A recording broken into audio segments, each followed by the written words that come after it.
Bienvenidos a Creer y Comprender. Contenido actual para la defensa de nuestra fe en la vida práctica cotidiana.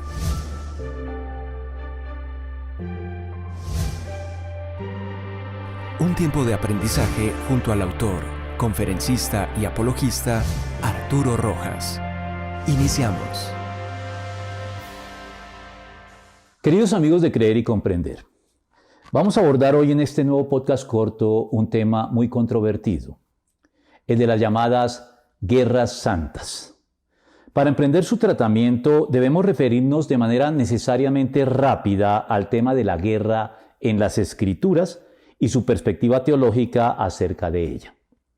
Es decir, que debemos preguntarnos primero si las Escrituras aprueban la guerra en algún sentido, y enseguida, si la respuesta es afirmativa, establecer si una de estas aprobaciones es la que cae bajo el nombre de Guerra Santa, al que ha recurrido la Iglesia en algunos momentos de su historia para justificar, por ejemplo, las cruzadas y en cierto y muy calculado sentido, la conquista de América a sangre y fuego por parte del Imperio Católico Español o el colonialismo posterior del Imperio Británico, no exento de recursos similares de sometimiento de los pueblos colonizados, al margen de las necesarias matizaciones que deben hacerse alrededor de estos dos tipos de imperialismo por parte de estados declaradamente cristianos, ya sea de la órbita católica o de la protestante evangélica por igual. Partiendo del Evangelio y de las palabras del Señor Jesucristo al respecto, es evidente e indiscutible que en la actual dispensación de la gracia, Dios condena la guerra y el recurso a las armas, como salta a la vista de lo dicho al procurador romano Poncio Pilato en el sentido de que su reino no era, por lo pronto, de este mundo. Pues si así lo fuera, sus servidores pelearían para que él no fuera entregado a los judíos, negándose de paso a utilizar la fuerza a su favor, aunque esto le costara la vida.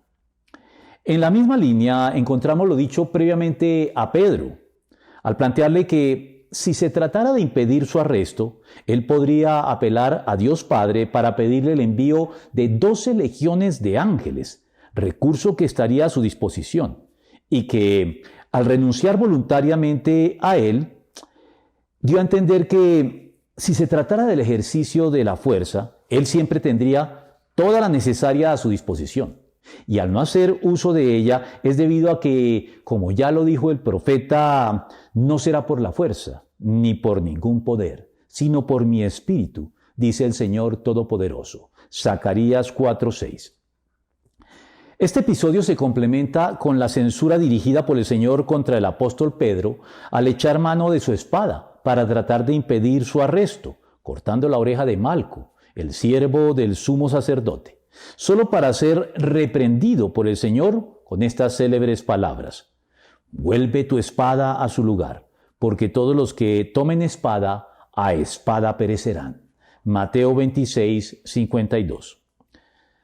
Partiendo de esto y contra este trasfondo, debemos reconocer, sin embargo, la presencia de la guerra a lo largo de todo el Antiguo Testamento, sin que cuente en la mayoría de los casos con la sanción o aprobación divina, puesto que la guerra es una circunstancia de la cual Dios no es responsable, sino que es simple consecuencia de la caída en pecado de nuestros primeros padres, que introdujo la violencia y la guerra en el mundo, como deja constancia la epístola de Santiago.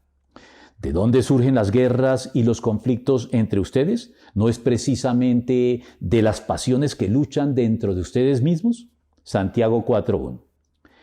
El único caso en que las Escrituras autorizan el recurso a la fuerza de las armas es por parte del Estado y sus gobernantes o autoridades para establecer justicia, como se afirma en Romanos 13:4. Pues está al servicio de tu Dios para tu bien. Pero si haces lo malo, entonces debes tener miedo. No en vano lleva la espada, pues está al servicio de Dios para impartir justicia y castigar al malhechor. Por lo demás, como lo dice Marc Durie, la Biblia considera que la violencia es un síntoma inherentemente perverso de la corrupción de la tierra, como resultado de la caída. Tanto así que, como continúa diciendo este mismo autor, aunque el Antiguo Testamento acepta el uso de la fuerza para eliminar la violencia y la injusticia de la tierra, el concepto bíblico no lo considera ni sagrado ni santo. Ahora bien, el Señor dijo también: no crean que he venido a traer paz a la tierra. No vine a traer paz, sino espada. Mateo 10:34. Pero no para legitimar la guerra, sino para anticipar la oposición que experimentaría el Evangelio por parte del mundo y la persecución que padecería la Iglesia de su parte, y nada más. Dejando pues de lado las múltiples referencias del Nuevo Testamento al conflicto o la guerra espiritual en la que se encuentra enfrascado el mundo en general y la Iglesia en particular, tema que amerita por lo menos otro podcast de exclusiva dedicación, vamos a detenernos en la consideración de la guerra de Israel contra los cananeos para tomar posesión de la tierra prometida.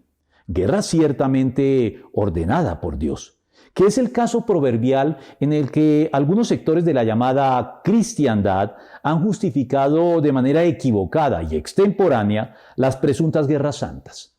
Y también el episodio puntual en el que se detienen los ateos y no creyentes en general para impugnar el carácter justo de Dios al calificarlo atrevidamente de ser un genocida, cruel, despiadado, caprichoso y arbitrario Dios en el que no valdría la pena creer ni confiar.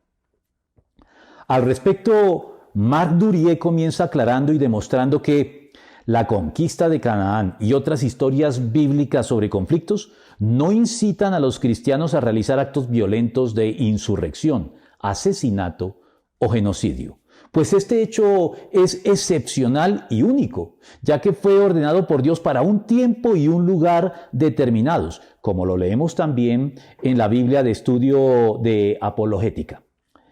Israel logró vencer naciones a las que el Señor ya había decidido quitarles la tierra de Canaán cuando su pecado alcanzara el máximo grado de degradación. Aunque las guerras en Canaán puedan resultar moralmente cuestionables a ojos del lector moderno, Dios ordenó la conquista con un propósito estrictamente moral. Como los habitantes de Canaán habían profanado la tierra con prácticas pecaminosas contrarias a Yahvé, también contaminarían a su pueblo Israel y finalmente degradarían el propósito salvífico de Dios para el mundo. Es ya un hecho establecido que la degradación y corrupción de los pueblos cananeos había llegado a su colmo, siendo algo habitual entre ellos el sacrificio de niños de brazos a sus dioses, a quienes eran ofrecidos arrojándolos a hornos ardientes para ser quemados vivos, así como la prostitución ritual en sus templos que incluía actos de sodomía, entre otras prácticas similares. Christopher Wright corrobora todo lo anterior al aclararnos que los relatos de la conquista describen un periodo específico e irrepetible de la prolongada historia de Israel, y que fue un acto de justicia y de castigo de parte de Dios a una sociedad moralmente degradada. Por lo cual, la conquista no debe calificarse como genocidio ni limpieza étnica. La perversión del pueblo cananeo fue anticipada y descrita en términos sociales y morales. Hay una enorme distancia entre la violencia arbitraria y la que se aplica en el marco del castigo. Por último, Dios amenazó hacer lo mismo con Israel, y lo hizo, lo cual demuestra su coherencia moral en el campo de la justicia entre las naciones. No era una cuestión de favoritismo. En este orden de ideas, Marc Durie ratifica: las historias bíblicas sobre el uso de la fuerza contra los cananeos se equiparan perfectamente con los relatos de la destrucción de Israel y Judá a manos de ejércitos enemigos, que es justamente la base universal para autorizar a los estados, en cabeza de sus gobernantes y respectivas autoridades, a recurrir al uso apropiado de la fuerza como procedimiento correctivo, cualquiera que sea su identidad religiosa, pues los principios de justicia aplicables a todos los hombres los autorizan y los gestionan. En conexión con esto, Encontramos también el concepto relacionado de guerra justa, elaborado por la Iglesia a lo largo de su historia. Pero al igual que la guerra espiritual, será tema de otro podcast. Por lo pronto, podemos concluir que el concepto de guerra santa no está ni puede surgir de la Biblia, como sí sucede con la jihad o guerra santa en el Islam, contemplada expresamente en el Corán. Y que tampoco puede, ni mucho menos, fundamentarse en la conquista de Canaán, por las razones ya expuestas. Por lo que, en consecuencia, tanto los sectores de la cristiandad que lo invocan para justificar cualquier guerra moderna como los ateos que lo utilizan para atacar el carácter justo y santo de Dios revelado en la Biblia, están igualmente equivocados. Concluyo por hoy. Si te gustó, dínoslo. Suscríbete a nuestro canal y compártelo con quien pueda estar interesado. Saludos a todos.